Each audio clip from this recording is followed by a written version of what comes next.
The restaurant was quiet that night, not empty, just the kind of quiet that comes when people are trying too hard to make something feel special. I could smell the candles on every table, that waxy vanilla scent that's supposed to mean romance. The light was dim enough to hide my wife's face when she wasn't looking directly at me. 22 years. That's what we were celebrating, or supposed to be. She was wearing the navy dress I'd bought her for her birthday. She looked beautiful. She always did when she wanted something. "Mark," she said, setting down her wine glass with that careful precision she used when she'd rehearse something. "There's someone I want you to meet." I looked up from my water. A man was walking toward our table. Tall, confident, the kind of smile that comes from never being told no. He pulled out the empty chair, the one I'd assumed was a mistake, and sat down. "This is David," she said, "my real partner." I didn't shout. I didn't stand up. My hands stayed flat on the table, one on each side of my plate.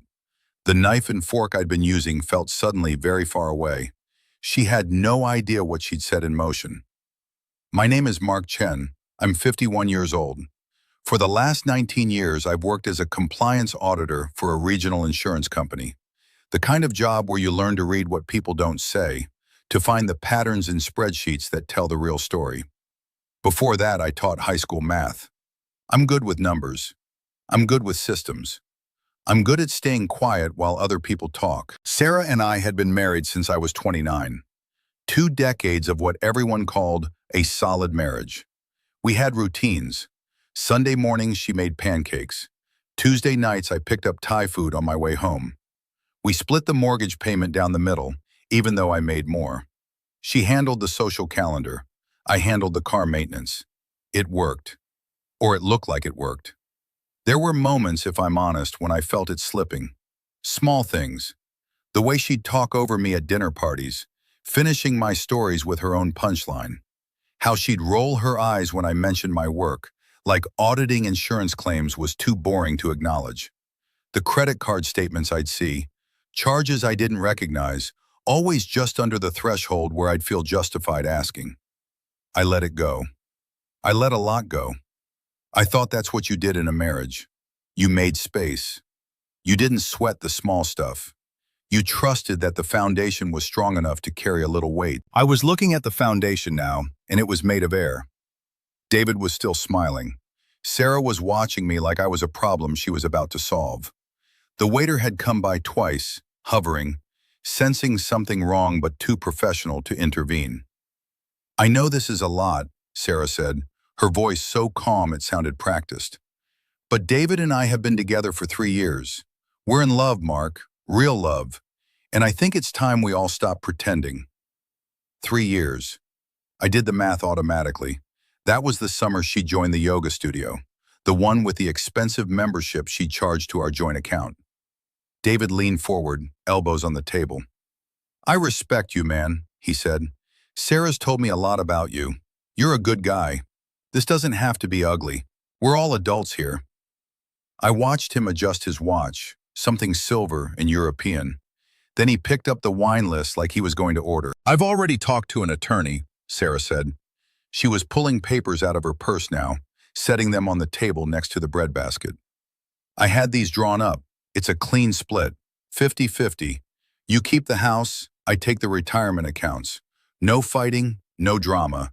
You just need to sign." She slid a pen across the table. I looked at the papers. I looked at her hand, steady and sure, nails painted the red I'd always liked. I looked at David, who was texting someone under the table. I picked up the pen. Sarah blinked. She'd been expecting resistance. Maybe tears, maybe anger, maybe one of those public scenes she was always so afraid of. But I just clicked the pen open, scanned the first page, and signed my name. "Mark," she started. "I'll have my attorney look at this," I said. My voice was even, quiet. "But if it's fair, I'll comply." I stood up. My legs felt like they belonged to someone else, but they held me. I placed my napkin on the table, folded, the way my mother taught me. "Happy anniversary," I said. That was the moment something inside me went quiet. The hotel room smelled like industrial detergent and air conditioning that had been running too long. I sat on the edge of the bed, shoes still on, staring at the papers Sarah had given me. The lamp on the nightstand buzzed faintly, a frequency just low enough to feel in my teeth. I didn't cry. I didn't punch anything. I opened my laptop. 3 years, she'd said. I pulled up our bank statements. Joint account first, then credit cards, then investment portfolios. I created a spreadsheet, column A for dates, column B for amounts, column C for merchants, column D for notes. The yoga studio membership, $240 a month for 36 months. Weekend trips to wine country I thought were girls' getaways, $4,800 total.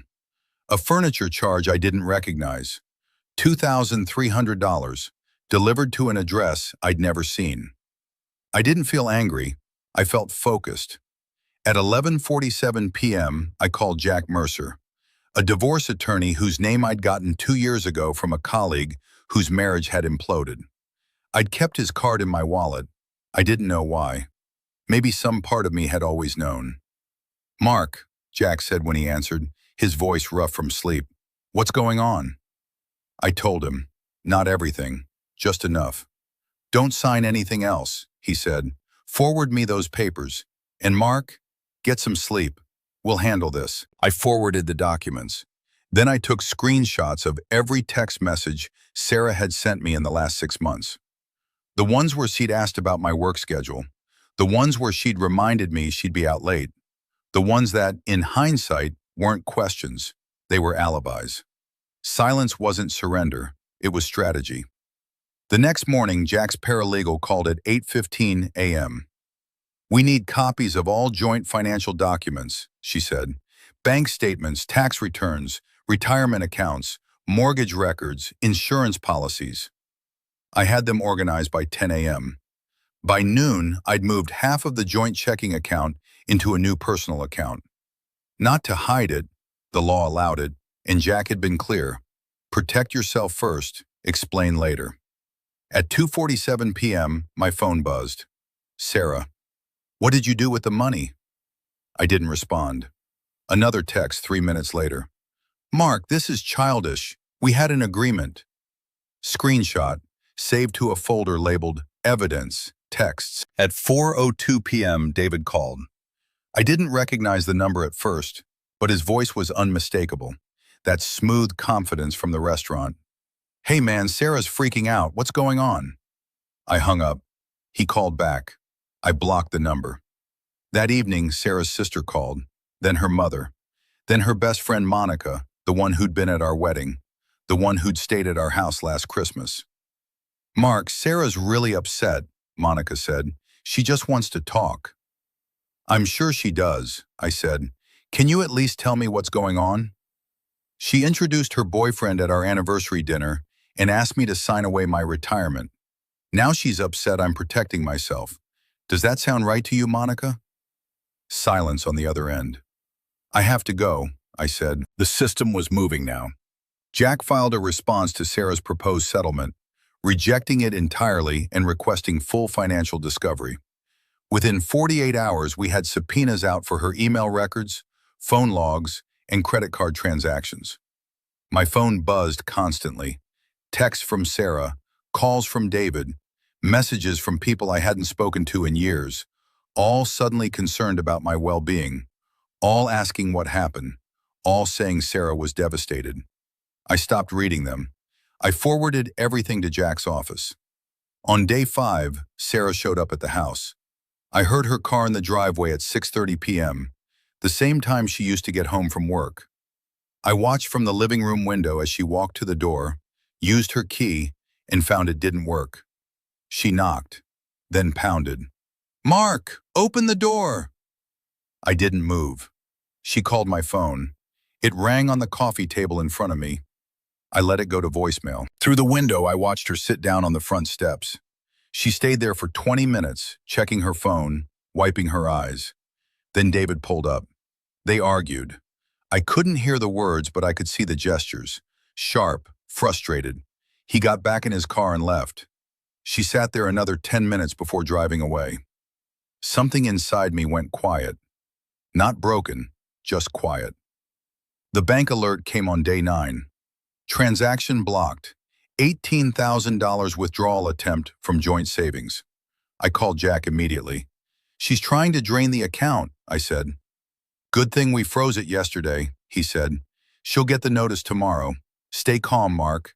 This is all normal. It means she's realizing you're serious." On day 12, her attorney called Jack's office. They wanted to negotiate.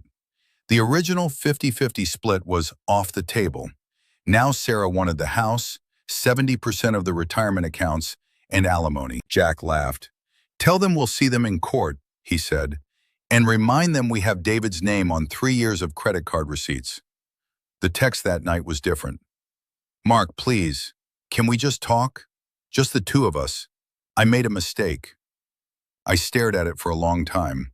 My thumb hovered over the keyboard. But I didn't type anything. I set the phone down. Week 3. Jack's office had compiled the evidence. Detailed financial records showing $47,000 in unexplained charges over 3 years. Hotel stays, dinners, gifts, all funded by our joint accounts while I was working 60-hour weeks to cover the mortgage.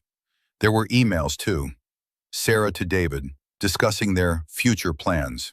Plans that included selling the house I'd bought before we got married, the one I'd put in both our names because that's what married people did. My attorney scheduled a meeting.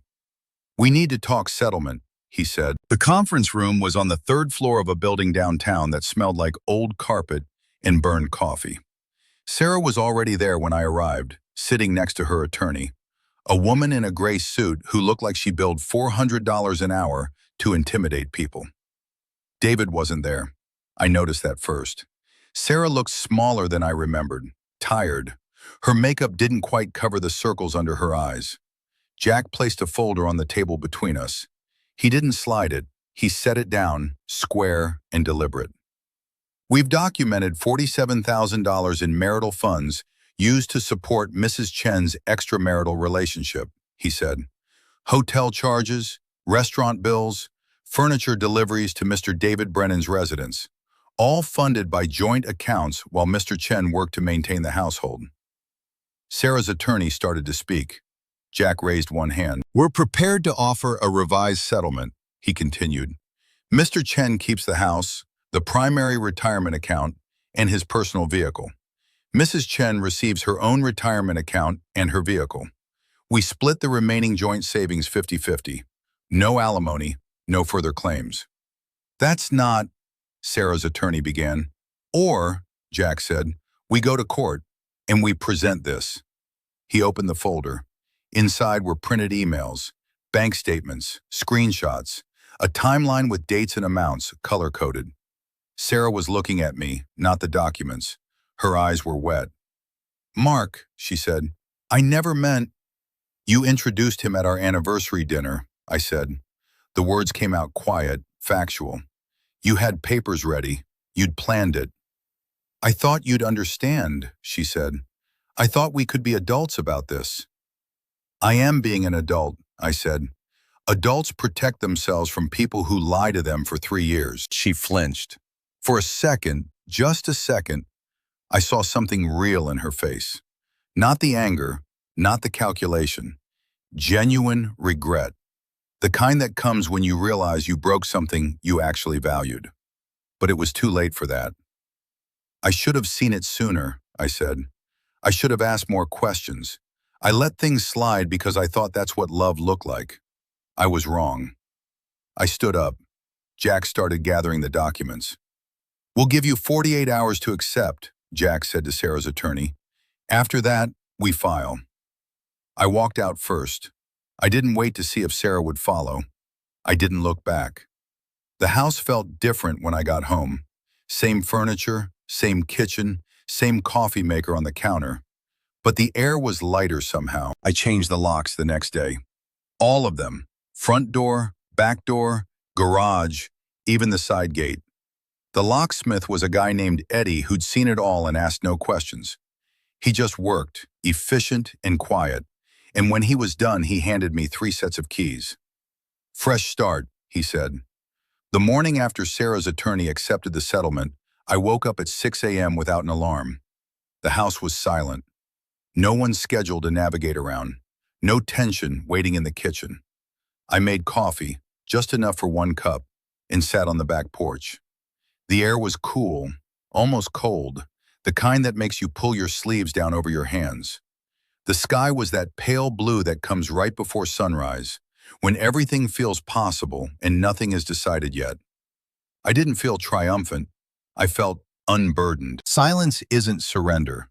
Sometimes it's the only response that makes sense when words have been used against you for so long. Sometimes the strongest thing you can do is stop explaining yourself to people who've already decided who you are. Sarah sent one final text 3 weeks later. "I'm sorry, Mark, for what it's worth." I read it. I didn't respond. I deleted her number. Not out of anger, out of clarity. If you'd been in my place that night at the restaurant, would you have signed those papers? Or would you have made a scene? Tell me in the comments where you're listening from. Whether you're in your car, at your desk, walking at dawn, wherever this finds you. Your presence means more than you know. If stories like this matter to you, if they help you make sense of your own quiet battles, subscribe. Let's keep walking this road together.